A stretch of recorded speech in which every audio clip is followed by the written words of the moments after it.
Yeah. Okay, if you don't mind, yeah, I've started recording. Thank you all. It is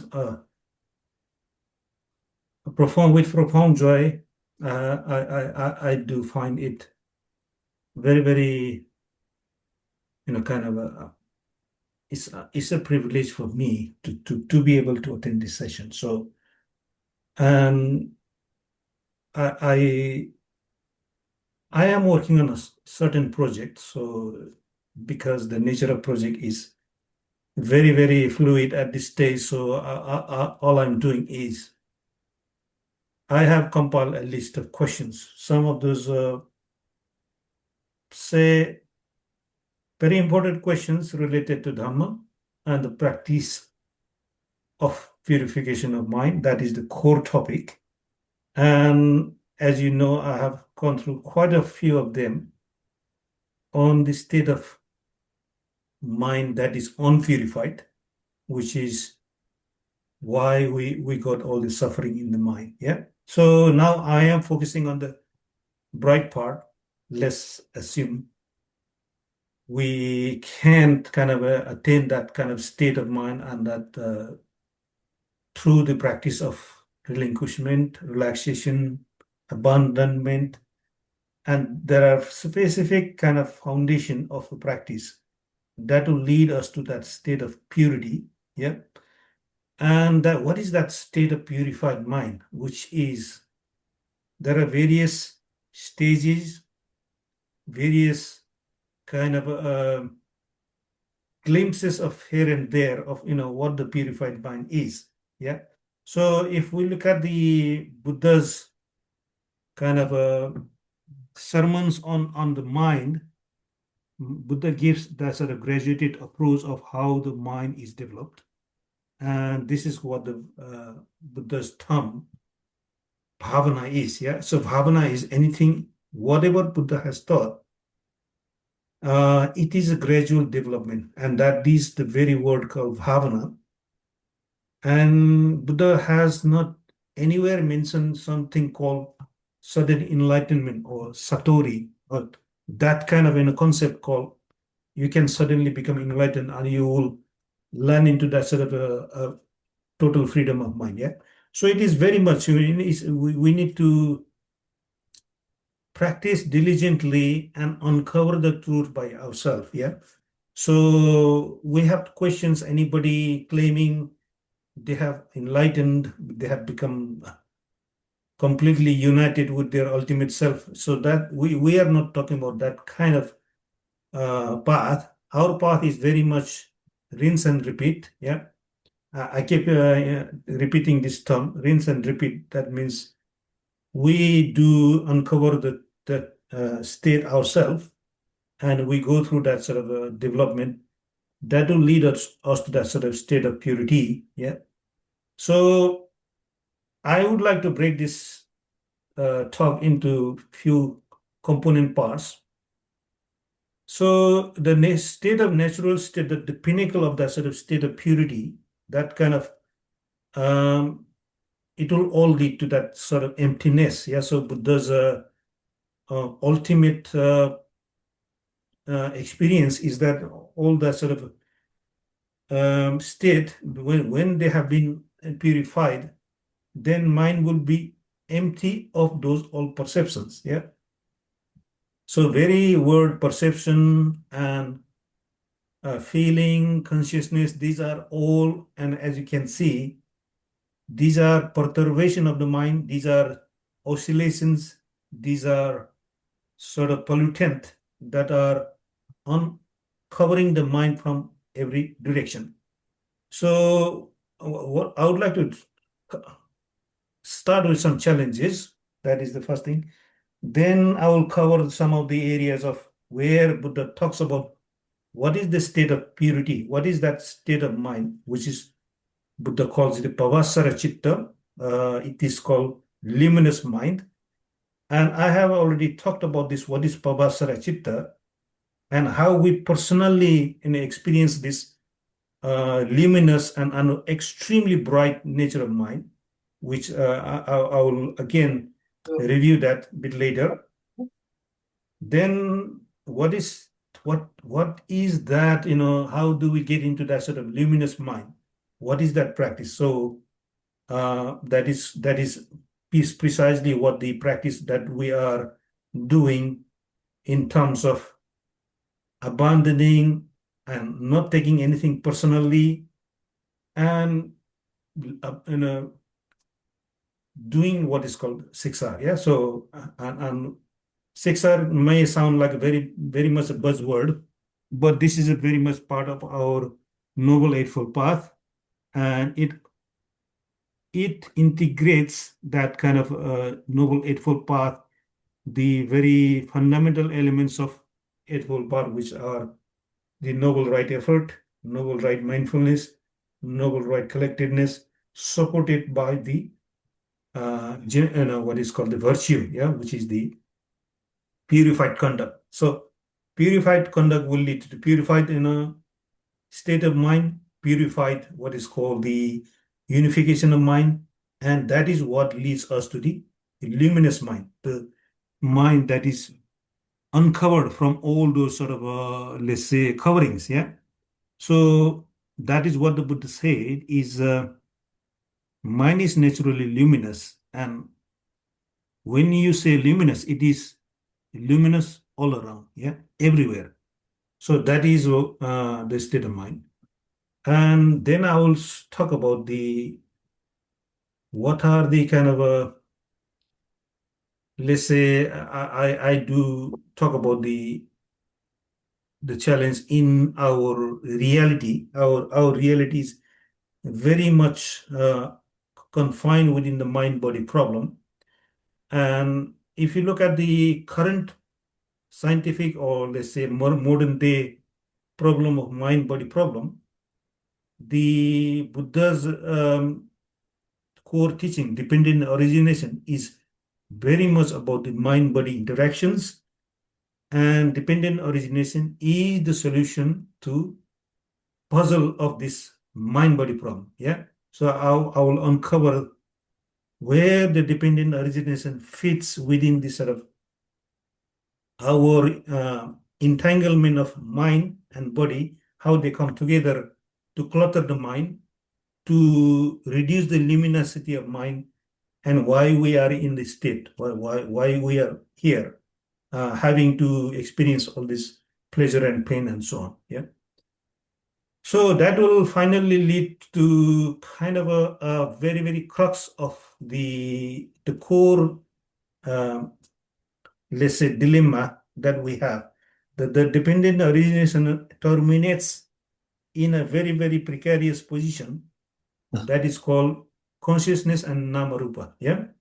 So how this kind of consciousness, our projection and the reflection, reveals that kind of very, very what is called uh, convoluted nature of our reality that will trap us in this sort of a experiential world, and that will create that sort of abyss, a bottomless abyss that will drag us in the sort of existential world. So I don't want to spook you guys.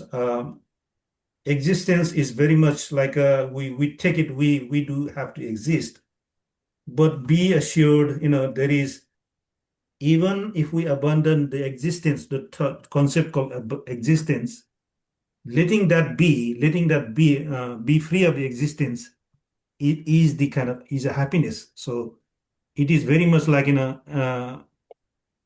people will get frightened if I lose my existence, if I do not exist, if I do not have this body, if I do not have this feeling, if I do not have this perception, where is me? Yeah. So we have to let go of all that. So there is far greater freedom, far greater than kind of a happiness. If we can appreciate this state, then it is what the Buddha calls the freedom in every sense. Yeah. So I would like to point to that kind of direction as to how we can experientially, navigate the path towards that sort of objective. Yeah. So yeah, and then I will finally touch on this state of what is called contemplation of the Nibbana element, and this is one of the meditation.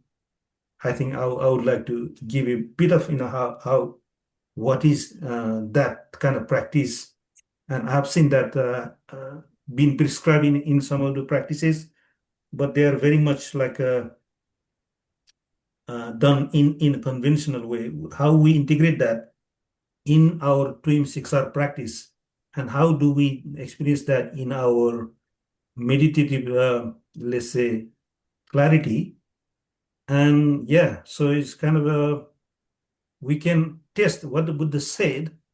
This is what the Buddha said, that if you can stick with this state for a good amount of time, either you can become an anagami or an arahat. Yeah, that's what the Buddha said. I would like to give a bit of my insight, and then I will leave it to you to explore. Yeah, because I do not underestimate your abilities.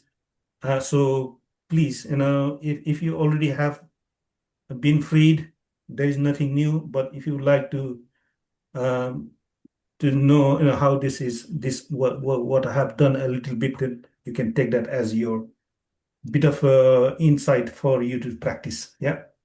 So okay, that is my outline. So quite a busy agenda. Hopefully, I can cover quite a few of them. So yeah, we all know this. My mind is very, very restless. My mind is not in place. We are living in this world. I'm stressed. I am busy. I have nothing, I cannot focus on anything. And I am worried all the time. I'm very, very unhappy. Yeah, nothing, it makes me happy. So this is the state of mind. Yeah. So we are living in this sort of very, very agitated and unhappy state of mind. And we are not finding that sort of satisfaction of finding lasting peace. Where can I find this a moment of equilibrium, a moment of peace?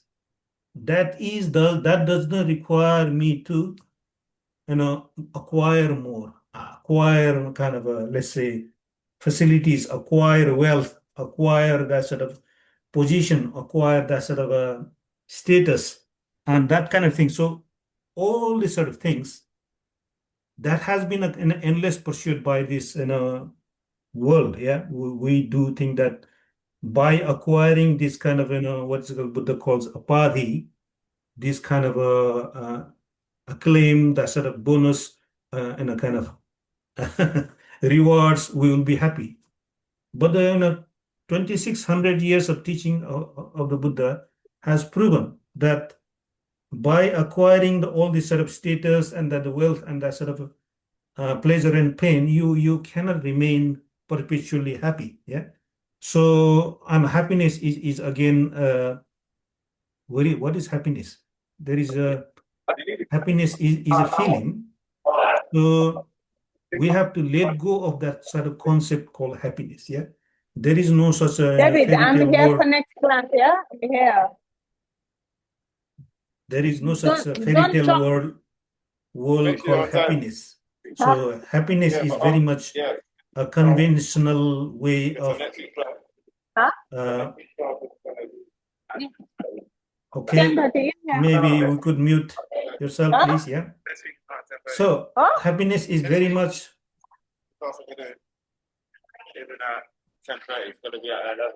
Why? right. I booked it for Okay. 10:30. Oh, Could next I week. Oh, please? Can oh, you okay, hear fine. us, Mr. Sorry, Mrs.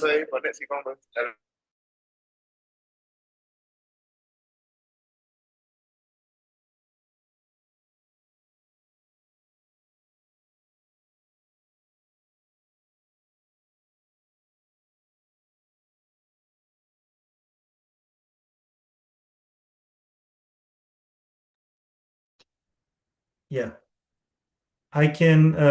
So let me continue. So happiness is again is a conventional word. Yeah. So there is no such thing called perpetual happiness, but there is such a real possibility that there is a perpetual freedom from suffering. Yeah. So this is very much the path. Yeah. And if you have abandoned the suffering for good, then we don't need to seek happiness. Yeah. Happiness is a byproduct that, by abandoning all suffering, all that is left is happiness. Yeah. So that is the process. Yeah. By, by letting go, that is, you uncover the happiness. Yeah. Not by amassing, not by acquiring. So we should be, what we need to understand is that this is the state of mind, and very much, when I was doing my practice, let's say 15 or 20 years ago, I was I was in that kind of land where there is no such thing called development of mind. There is no such thing called meditation. There is no such thing called, kind of some sort of a state of purity. They are all talking all this sort of, they are daydreaming. They are kind of in a mirage. I used to think that what is beyond all these experiences? This is all we have. But at least now we can appreciate that after you have done some practice for even for few days diligently, you can experience that sort of purity, that state of mind, what is called the jhana. Yeah. So jhana is very much when the mind has found that sort of equilibrium, the mind has found that sort of a freedom from those five hindrances, not through suppression of the hindrances, but by abandoning and by not being involved with those hindrances, you can see that sort of a state of mind that is pure. Yeah. So that state of purity is we are heading in the right direction. So our first step is to understand and to appreciate there is such an experience called mind free of those hindrances. Yeah. So those hindrances are precisely the words I mentioned. I'm restless. I'm not happy. My mind is unsettled. I cannot be, I'm always agitated, anxious, worries. So these are all what is called, there are five types of hindrances.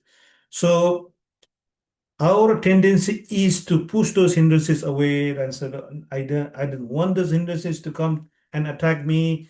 I really want to focus on something and push my mind and not being distracted by them. So having that kind of intention to be not distracted and try to block is very much the wrong approach. Yeah, this is what the Buddha said, is that in the Buddha's part, what they say is that there is a good samadhi, there is a wholesome samadhi, and there is unwholesome samadhi.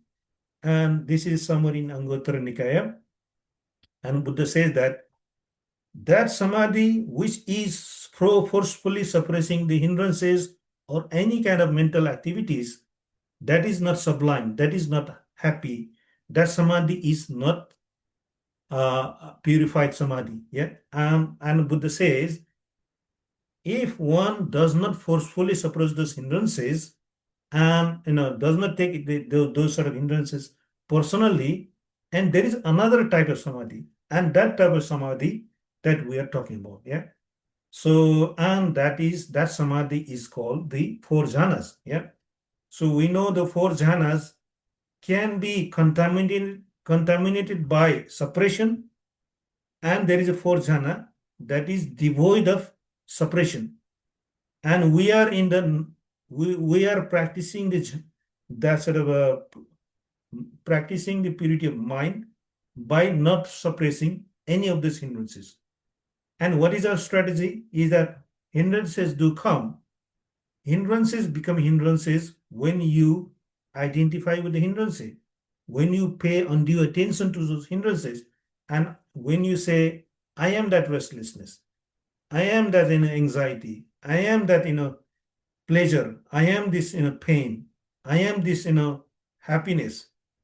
When you have that sort of and a projection that these experiences are me, then those kind of hindrances, that kind of activities will lead to that sort of a state of mind that is that will fuel and that will even make the hindrances 10 times more powerful. Yeah. So they get their what is called their nourishment. And what is their nourishment? That nourishment is the attention. Yeah. So attention is like a thread. Yeah. So we have got all this sort of in a world of an imaginary world that are just a concept, that imaginary world is something, nothing uh, real. Yeah. So they become real when they get a fuel of attention. So it's kind of you are providing that sort of connection. You are fulfilling that sort of that imaginary world to become real. Yeah. You see, there is no such thing called hindrance, the world of hindrances, the world of kind of a happiness, world of anxiety and worry.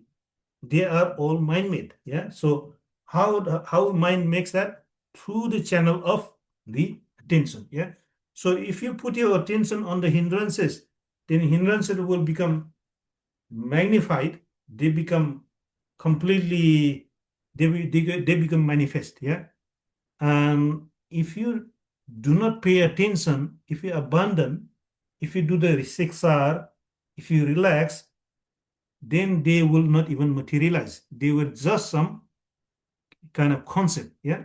So that is how our practice is. We are, you know, our practice is very much non-conceptual practice. Yeah. We do not categorize this kind of hindrances, that kind of hindrances. We all, we will simply abandon them. Whatever the content of that hindrance, whatever the concept behind that hindrances, we don't need to worry about. Yeah. So it's kind of our mind becomes preoccupied with about thinking, analyzing, conceptualizing what if and that sort of scenario. But that is very much a reaction. That is very much uh, kind of a fuel that we are providing without us realizing. Yeah. So our practice is to take a step back. Yeah. Be an observer. So when you see that actually you are feeding them, that kind of attention is going and they become manifest, then you can see that sort of a very much everything falling apart and that state of emptiness, state of samadhi appearing in front of you. Yeah. So what is that state of samadhi? Mind becomes extremely spacious because that cluttering of the mind, that personalization, that kind of a heavy burden of the mind, because mind is disentangled. Yeah. So mind is now found as sort of uh, some sort of space and a freedom from those hindrances. Yeah. So that is how when these kind of hindrances are abandoned through our 6R, through our practice, then that moment, the clarity of mind, that purity of mind is evident in that sort of equilibrium that is called samadhi. Yeah.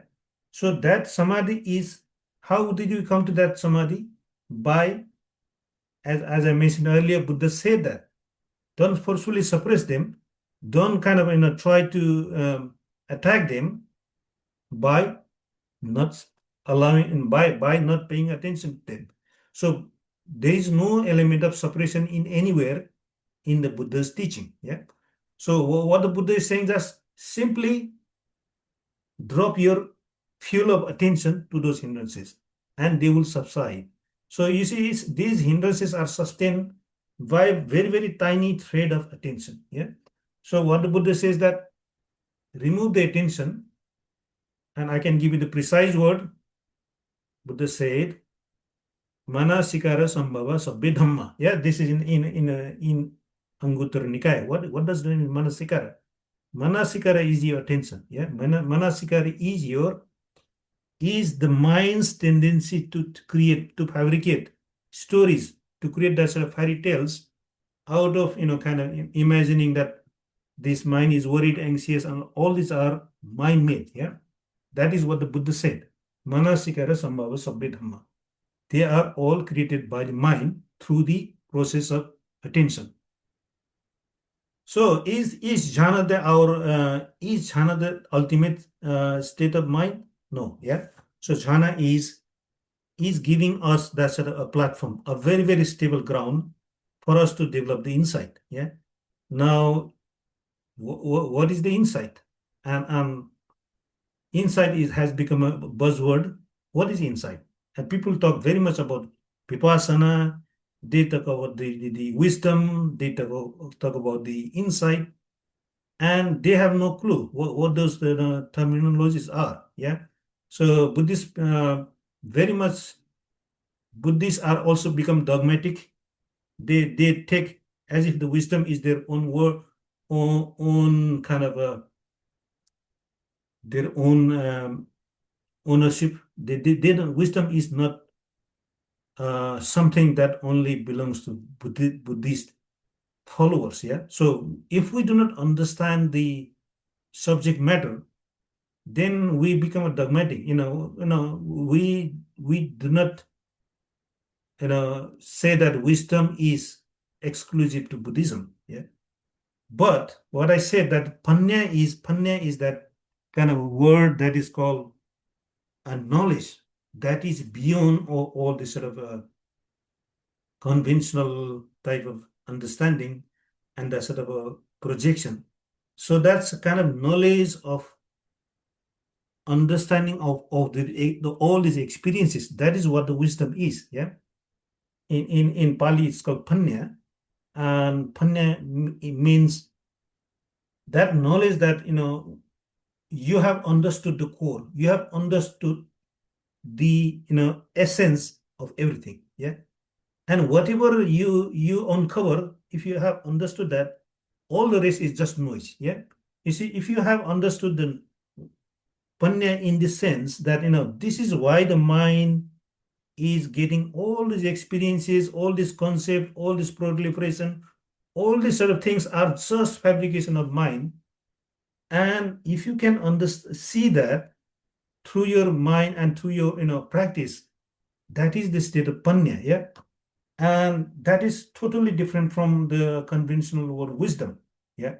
Wisdom is very much like, what is wisdom? Is you avoid dangers, you become kind is also wisdom.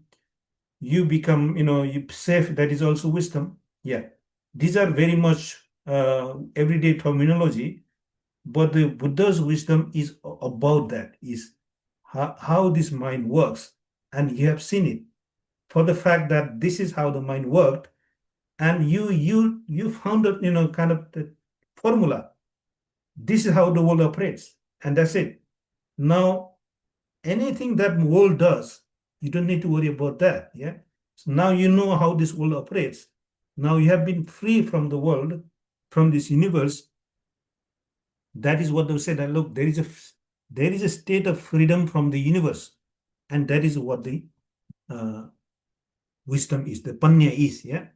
So I have got quite a few sutta reference to support that. So and for that, I'll come back to that wisdom a bit later. So now I mentioned the jhana is very much like a base camp or some sort of a preliminary ground to develop the insight. So wisdom is the state of that sort of understanding, state of awareness that this is how the mind works, and this is how mind is burdened with suffering. Mind is dragging into this various cycle of pleasure and pain, rebirth and death, and so on. And you have seen the wisdom. What is that wisdom? Is this is how is mind when it is polluted with all these sort of processes, that mind becomes inevitably bundled into that sort of experiences, into the existence, into Namarupa, in the consciousness, and it eventually end up in a death. Yeah.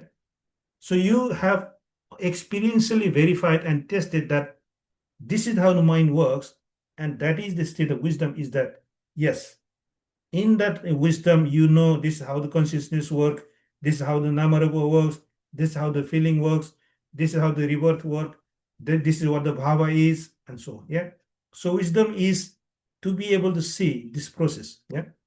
And seeing the kind of the empty nature of this reality is that there is a state of being free of all this kind of uh, fabrication of mind, and how mind is being dragged into the endless chain of existence, rebirth, death, and so on. Yeah, there is a way out of all this proliferation, all this sort of kind of let's say fabrications, by stepping out, and that stepping out from all this sort of a loop, all this sort of a proliferation, is backing off, taking a step back, and that is what the I will describe that sort of a process uh, when we are in that sort of good state of jhana. Yeah.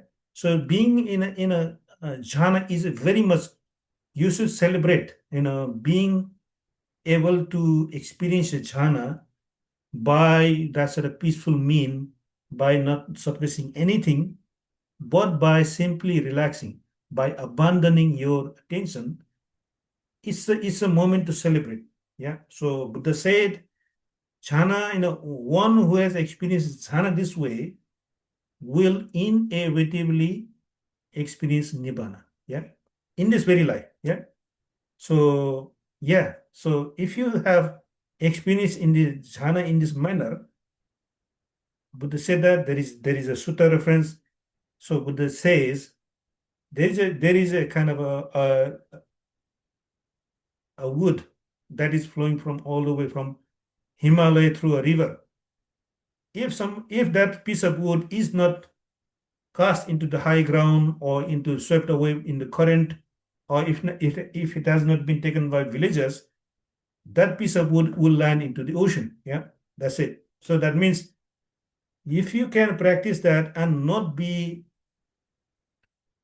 heedless, start to indulge with a sort of all the sensual pleasure, go back to the same or old stories, then Buddha said, yeah, it is possible to lose that sort of your progress towards jhana. Yeah, if you kind of go and do steal and kill living beings, indulge in this sexual intercourse with other people, all these sort of things are still real possibility. But the Buddha says that if you refrain from the sort of base activities, then that path is clear. It is inevitable that you land into nibbana. Yeah.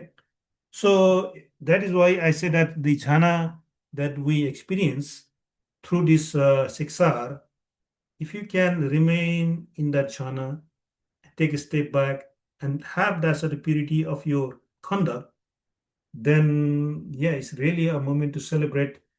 It does lead to that kind of a state of freedom in at any time in this life. Yeah. So it depends on how much you take that and develop yourself. Yeah. So um, yeah, and it can materialize very quickly. Yeah. So it depends on the purity of your conduct. Yeah. Very much your virtue, your generosity, and your behavior. They are extremely important. Yeah. So Buddha never said that by staying in the Nirodha for 6 days, you become Arahat or Anagami. No, nowhere. I searched every sutta, and did Buddha say anything about this? Somebody claiming to stay in Nirodha for 6 days, 7 days. Did Buddha say anything about them? No. No, you don't need to stay in Nirodha for even for 1 day or 1 hour to to to to to achieve this one of the four awakening states. Yeah. All you need to do is you understand what is the state of wisdom. Yeah. It's very everywhere you search, even in a Majjhima Nikaya 111, how Sariputta become an Arhat? Not by staying in Nirodha for 7 days. Buddha didn't say that. Buddha didn't say that he stayed in Nirodha for 5 days or 2 days. What the Buddha says that his defilement, all these places were destroyed by seeing with the wisdom. Now, if you can see with the wisdom, this is how mind become, all this sort of got proliferated, become cluttered, and that sort of things. If you can see that moment, that this is with the clarity, that's it. There is nowhere there you don't get any certificate that you staying in 7 days for Nirodha, you will get an Arahat, an Agami. Yeah. So these are all what is called the later commentarial fabrications that they have tagged that only Anagami and Arhats can stay in Nirodha for up to 7 days. So let's not go into that kind of a marketing, that's kind of things. Yeah, let's see what the Buddha said. At least we trust what the words in the suttas give us, and some kind of assurance that they do describe the entire teaching. Yeah, so we don't need tens of different of suttas. You have seen so much of repetition. One sutta justifies another sutta. Yeah, so there are ample kind of what is called evidence within the sutta. You just need to read one or few suttas, and you know what the Buddha said. Yeah, all other concept, all that sort of thing, you don't need. There is so much of repetition, so much of backup of the kind of what the Buddha said in the sutta. Yeah, you can find the same thing in the Majjhima Nikaya 111. Same thing you can find in the Majjhima Nikaya 56, in Athaganagara Sutta, in Anguttara Nikaya. There are hundreds of places that this is how you destroy your tens, by seeing you with the wisdom. Yeah, not through kind of a breaking into that sort of a nirodha and that sort of things. Yeah, so I think we need to, yeah, that can be a type of practice for yogis and people who strive, who practice very, very hard, and who want to achieve something. Yeah, we are not trying to achieve anything yet. Yeah, we are trying to give up any kind of notion of achievement. That is why this is how we distinguish ourselves. How do you know you have purified your mind? Look at yourself. Look at your behavior. Are you still, very much craving for pleasure? Are you still craving for luxury? Are you still angry with your, family and friends? Or are you still obsessive about this kind of about, recognition, rewards, to have many, many followers? All these sort of things. You can reflect your mind and see, do you have agitation? Do you have that kind of obsession? And if you have let go of those obsession, then yeah, then you have broken the fetters. Yeah. So which fetter you have broken? If you do not have any kind of sensual craving and any kind of uh, craving for that sort of things, and so if you can taste those fetters by yourself, yeah, you can taste those three fetters by yourself. Do you have any kind of a mind that is still thinking that you can be free from all these sort of rituals? You ask that mind, and mind will give you the direct answer. No. Why worshipping the Buddha's statue will make you free? No. You know for yourself. This is how we test all these 10 fetters. Yeah. And do you have any doubt about this practice? No, because you have seen it yourself. Yeah. So the third fetter is, what is this? Is called the, do you take this body as you? No. How can I take this body as me? This body is just a piece of meat. Yeah. It's just a flesh and bone. Yeah. So you can test all these 10 fetters yourself. Is there restless in traces of restless in me or not? Yeah. So we are not there, and at least I am not there in kind of a state to confirm there is no restlessness in me. if I am free of restlessness, I will become an arhat, yeah. But I cannot say that. So you see, you can test all these 10 fetters yourself, and the mind will give you the answer.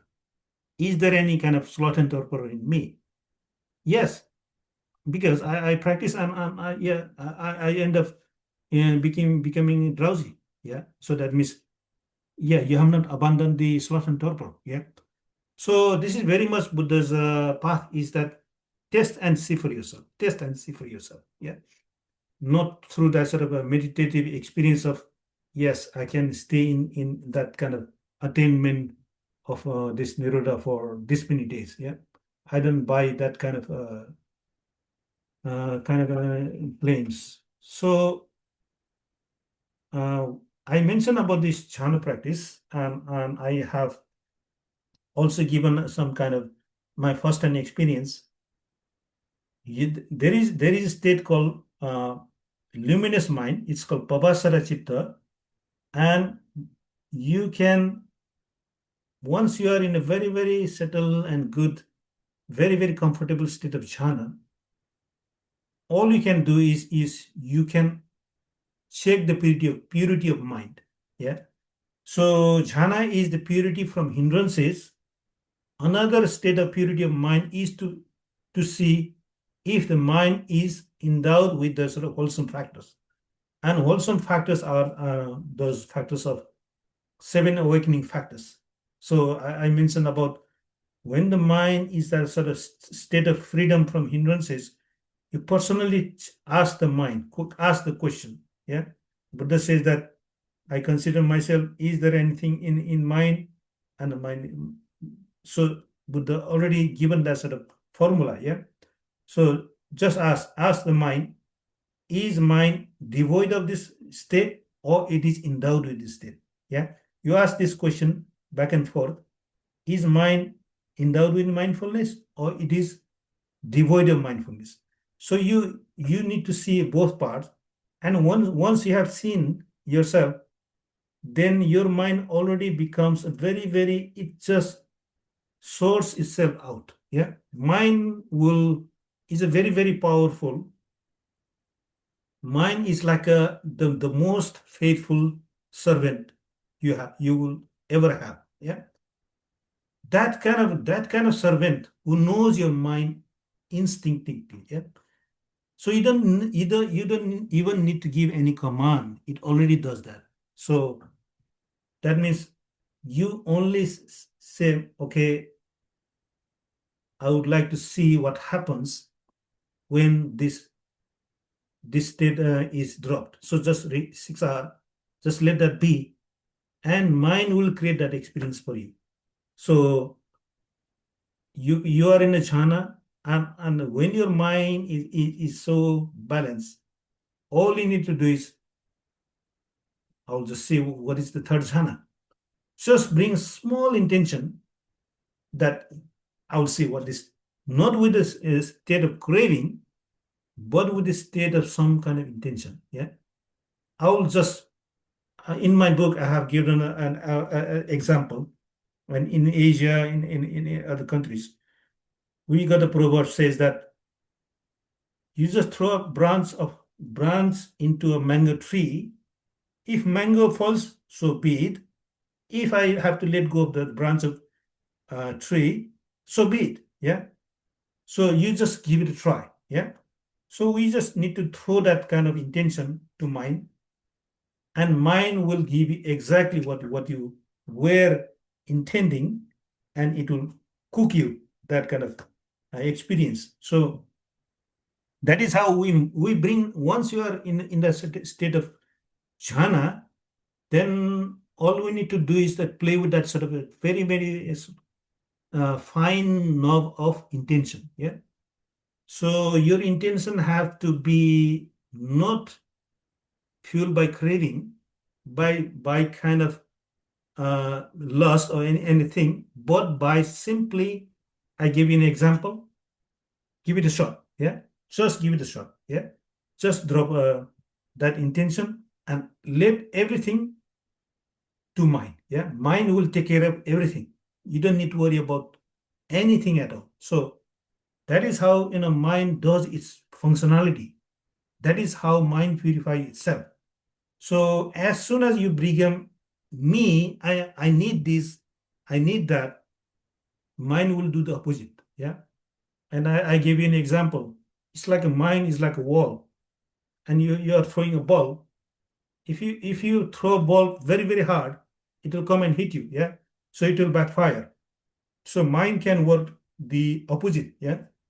Instead of listening to you, it will harm you. So that is why we need to know that is part of the wisdom. Yeah. So by the way, wisdom is, the Panna is that is also you know for yourself with your first hand experience. That is how the mind works, and that is how mind becomes free of all the agitation, all this anxiety, and so on. So this is very much experientially testing everything for yourself and seeing, and that is how you develop your wisdom. Yeah. So wisdom is to be developed. Again, wisdom doesn't come through vipassana from 10 days retreat. Wisdom comes from this small effort, through trial and error, and that trial and error will give it insight. You see, I pushed a little bit of too much energy and mind become restlessness. Yeah. And you back off a little bit and your mind becomes so calm and composed. This is part of wisdom. You have seen for yourself how the kind of agitation and suffering arises, and how mind becomes free of agitation and suffering. So this is part of the wisdom. And what is the wisdom? Is the culmination of your insight. You put all those insights, small insight, those hundreds of thousands of millions of insight turn into a kind of a state of wisdom. Now that wisdom is, you don't need to know any more thing. You have figured out the entirety of this, all this puzzle of this existence. Yeah. So you now know this existence is just a vacuum. It's just a bubble. Yeah. All this sort of a notion of I have to exist in this world. I have to be in this sort of all this sort of and desire and a need to exist and a kind of survive, to thrive, and all these sort of things are, these are all craving. These are all agitation. And being free of all these sort of things, that there is where the ultimate freedom is. Yeah. So if you want existence to continue, then you have no control over that. There's a menu.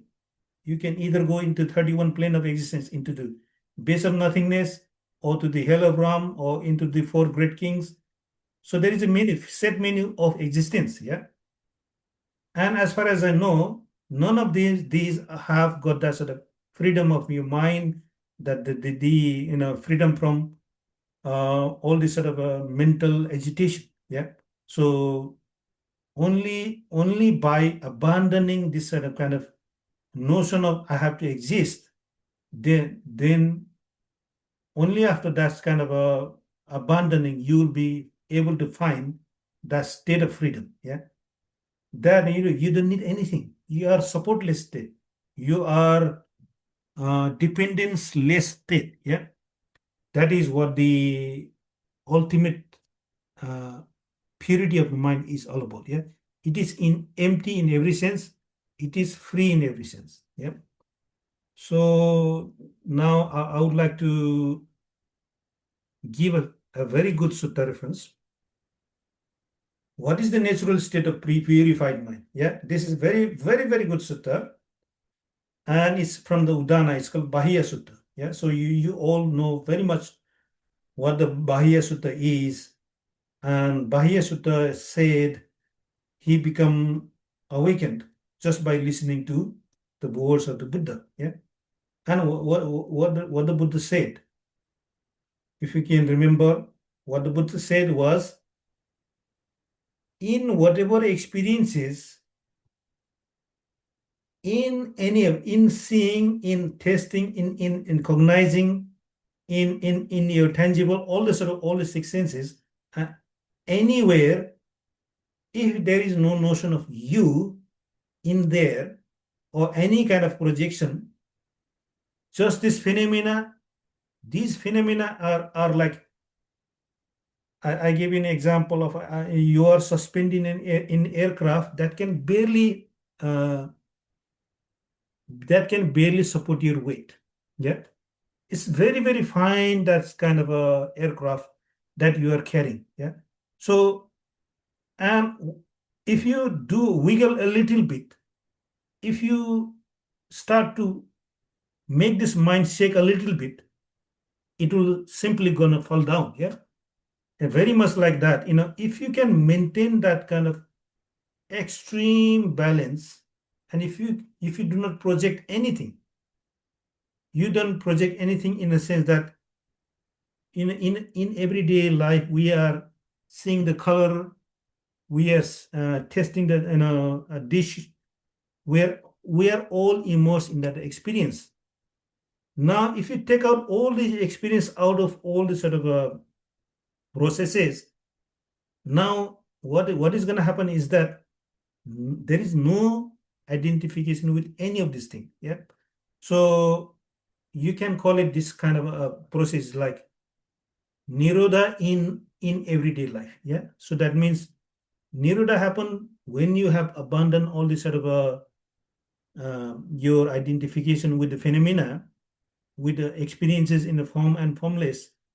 Now if you have managed to see that kind of the what this proliferation means, why the mind becomes bundled up and start to grow up. If you have seen that process through your emerging from the nirodha, is that just stay in that sort of fine balance of emerging from the nirodha and allow drop every notion. Yeah, you see, after coming back from the nirodha, just allow everything to be. Yeah, allow everything to be. Do not kind of start to identify anything. Yeah, that means you can bring that nirodha experience into the everyday life as well. Yeah, that means there is a seeing going on, but there is no you there. Yeah, there is testing going on, but it's not you are testing. So that is how arahats, Buddha used to live in that experience.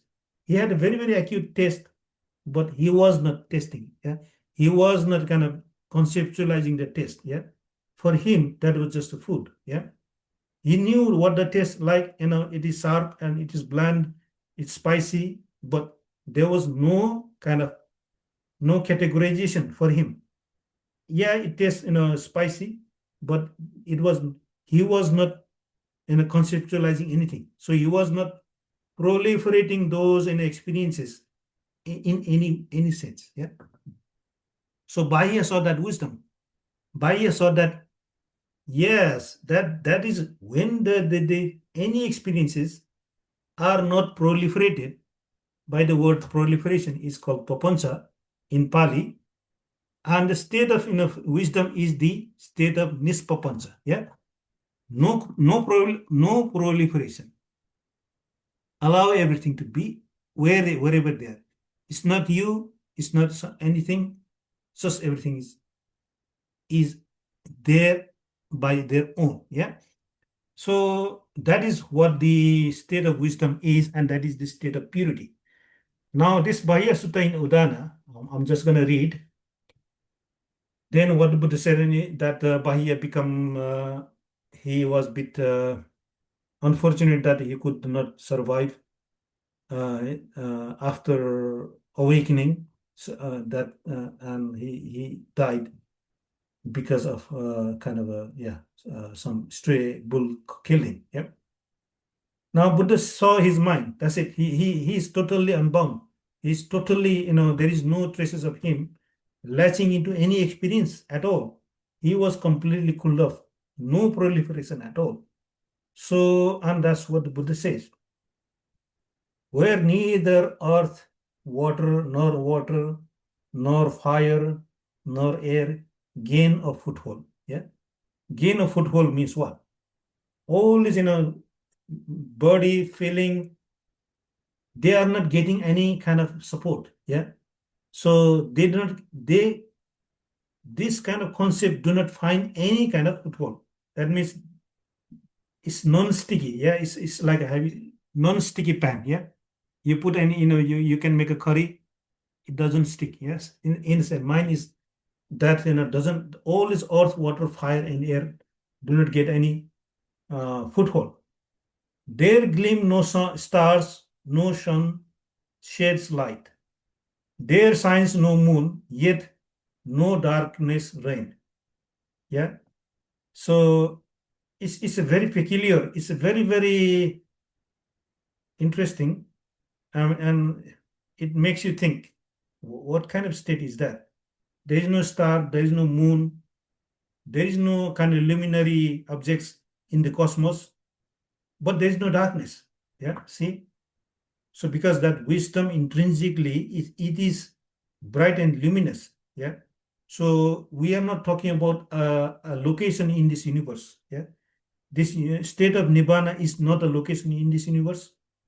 It is a state of mind. Yeah. The mind is now freed from everything. Yeah. From the form, from the inner earth, water, fire and air, and the formless. Yeah. Base of infinity, space, nothingness, and so on. When it says a Brahman has come to know this for himself through his own wisdom. You see the word, you see the word one wisdom here? You become an arahat not through nirodha, but through the wisdom. Yeah? He is freed from form and formless, freed from pleasure and pain. So he is freed from four great element, do not find any footing because it doesn't stuck. It didn't get stuck because you are not paying it. Your attention is not projected outward. Yeah. You are freed from formless because your attention is not projected inwards. Yeah. In the mental construct. So mine is still. Mine is just at that sort of exquisite stillness. Yeah. There is no proliferation of the mind at all. Mind did not explode. Yeah. So mind did not get caught up in that sort of process of having that sort of formation, ignorance, consciousness, namarupa, all those sort of things, all those sort of equations of processes have been let go. Yeah. So that is the state of wisdom, is that yes, there is a state that is free from all these phenomena. And you know that these phenomena are suffering. Yeah. You know these phenomena are the very thing that is going to create pleasure and pain and joy and happiness and all this sort of experience, existence, and so on. Yeah. So all death and birth, everything in Buddha integrated it. Buddha saw they are just one part of one fabric. Yeah. So birth, suffering, pleasure, consciousness, namarupa, they are all interconnected into that vast fabric of what is called praticca samutpada. So when you see that, that's how the suffering has the genesis of suffering is that process. That is the wisdom. Yeah. Right. So I would that is how I would like to make this call. I think there is a bit more of detail I can give on that sort of a experience.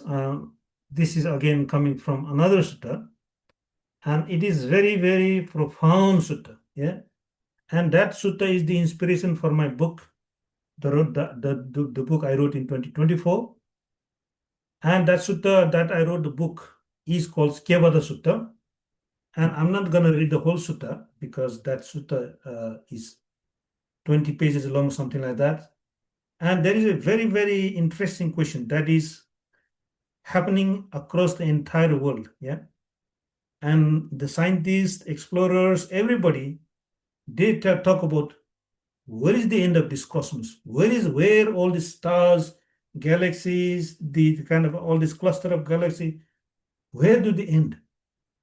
Is there an end to is there an age of cosmos? Is there a kind of a chasm that, after this, all this number, the material world cease, yeah, completely disappears. That means, is there a boundary, a wall across the universe? And somebody asked that kind of question, and this is the question being asked by very, very proclaimed scientists in the world. Yeah, they are very much talking about in where there are trillions of galaxies and there are millions of cluster of galaxies, and there are more stars than there are grains of sand in this entire Earth. Yeah, they said, okay, this is how vast this universe is, and you can ask the same question: what is beyond this in a cosmos? Surely it must have originated from something. Yeah, it will go on and on. It will go and it will continue forever. Yeah. And so if you ask that sort of question, you will never get an answer, because you are asking the question from a wrong perspective. And when that question came to Buddha, Buddha said, look, Kevatta, you went to all this sort of Brahma world, all this sort of, you bypassed me and you didn't come to me. You could have come to me and I would have given you the answer. And what the Buddha said is that where the earth, water, fire, and air find no footing find. Yeah. So when the mind becomes non-sticky, from earthiness of earth, wateriness of water, fieriness of fire, airiness of air, when you have not projected your consciousness toward that, where long, short, small, great, fair, and foul, where the name and form are fully destroyed.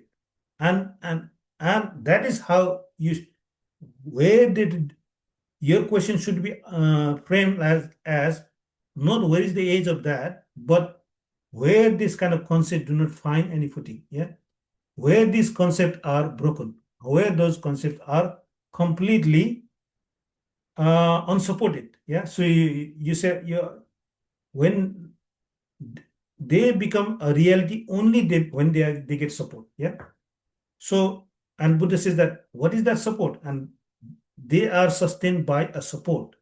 Those concepts, those fire, the earth, the hot, cold, big, small, beautiful, ugly, all these sort of concepts are supported by a support.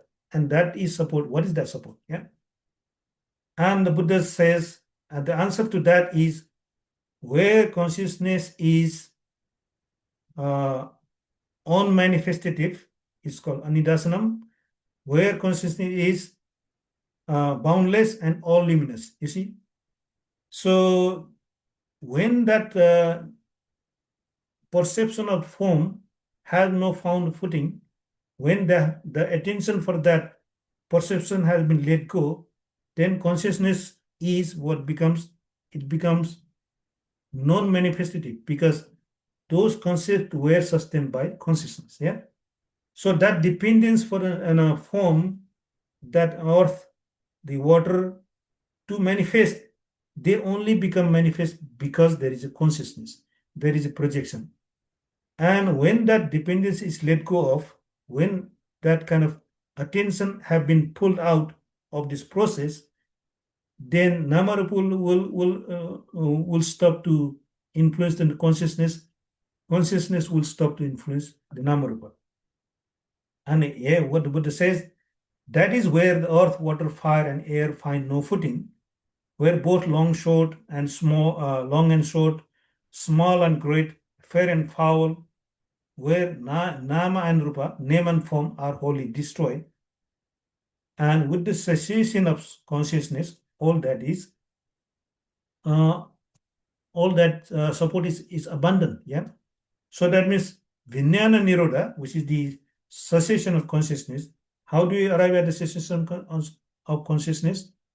By process of abandoning, by seksaring. Yeah, because you don't take any kind of experience as you or your. Yeah. So this is a very, very subtle state, and now you know that these are leaning to each other. Yeah, those experience of form or earthiness, waterness, they only become reality when there is a consciousness. So consciousness become reality when there is attention. Yeah. So attention become reality when there is an intention. So you reveal that sort of very, very fabric of reality that the mind body problem has been exposed, and that is the wisdom. This is why we continually take rebirth, that our fire of craving will inevitably find, because it is agitated, it lands into another experience, another body is found, another host is found for the that experience to land. Yeah. And I gave an example of a virus. Yeah. Consciousness is like a virus. Yeah. It needs a flesh, it needs a living body. Yeah. That means without consciousness, without a body, that virus cannot survive. Yeah. It needs a host. In a similar manner, consciousness needs this four great element, the body, to be able to grow that body. Yeah. So that body can only grow if there is a support from consciousness. And that consciousness can only can grow if there is support from nourishment provided by the body. And this is what the Buddha said. Yeah. So you expose this mind body problem by your practice. Is they are sustained by a very, very, very, very tiny thread of attention, intention, consciousness, and namarupa. You see, you cannot separate these all these threads. They come together. They all come to they converge into one point and they explode. Yeah. So that is how we are, in this sort of world. We are trapped in this world because of our repeated kind of projection and engagement in this process. Yeah. So wisdom is that seeing this process. This is how all these sort of processes have been fueled by our undue attention, our undue projection. So that is how I would like to conclude this talk today. So there's quite a lot of things that comes in my mind, but I am aware that time is limited and I would not want to keep you for too long. So let me stop here. Any question, please?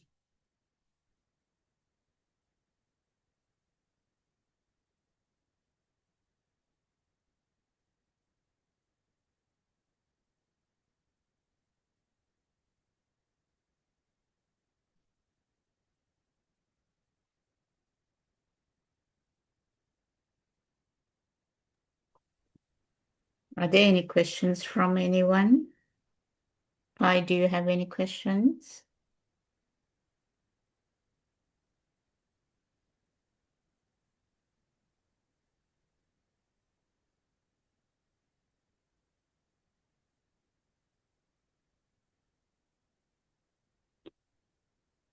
You can send message, Pi. So I'm happy to provide with the references. What I will do is I will put those all these references, Sutta references, the extract.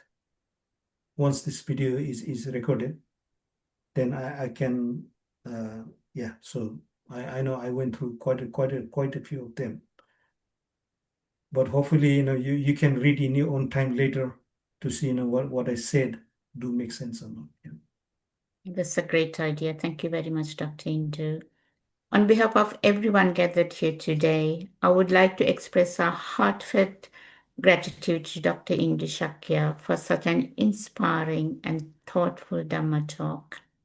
Thank you, Dr. Indu, for sharing the Buddha's teachings with such clarity, warmth, and wisdom. Your reflections on what is the natural state of a purified mind have reminded us that true peace is not something we need to create, but something that naturally reveals itself as we gradually let go of craving, clinging, and unnecessary mental tension. Your encouragement to cultivate loving kindness, mindfulness, wisdom, and gentle persistence in our practice will undoubtedly benefit all of us, both in meditation and in our everyday lives. We sincerely appreciate the time and effort you have devoted to preparing and sharing today's Dhamma with us. May the merits of your generosity support your continued health, happiness, peace, and progress on the noble path. Thank you very much, Dr. Indu. Sadhu, sadhu, Thank you. sadhu. As we come to the end of today's session, we would like to thank each and every one of you for joining us. Your presence, your interest in the Dhamma, your thoughtful questions, and your willingness to practice together help create a wonderful community of Kalyana Mittas, spiritual friends, supporting one another on the path to the end of suffering. We also extend our sincere appreciation to all our volunteers and organizers who work quietly behind the scenes each week, and to our IT support team for ensuring that our Zoom sessions run smoothly and reach practitioners around the world. Thank you once again, Dr. Indu Shakya, for his generous Dhamma sharing, and thank you to all of you for your participation and your continued commitment to the practice. We wish you a peaceful week ahead. May our meditation continue to deepen. May loving kindness grow in your hearts, and may wisdom continue to guide your lives. We look forward to welcoming you again at our next Zoom Dhamma sharing and open discussion session. Until then, may all beings be happy, may all beings be peaceful, may all beings be free from suffering, may all beings attain Nibbana. Sadhu, sadhu, sadhu.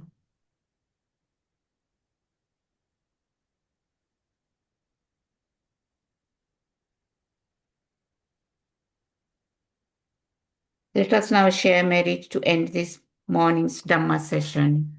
Sharing of merit. May suffering ones be suffering free, and the fear-struck fearless be. May the grieving shed all grief, and may all beings find relief. May all beings share this merit that we have thus acquired for the acquisition of all kinds of happiness. May beings inhabiting space and earth, Devas and Nagas of mighty power, share this merit of ours. May they long protect the Buddha's dispensation. Sadhu, sadhu, sadhu. Excellent, excellent, excellent. Thank you very much, Nanda. Thank you very much, Paul. And thank you very much for attending this session. Have a nice day. There's a message saying here, thank you very much, sincerely thanking you for sharing the Buddha's teaching and practice. Sadhu, sadhu, Thank you very much. sadhu.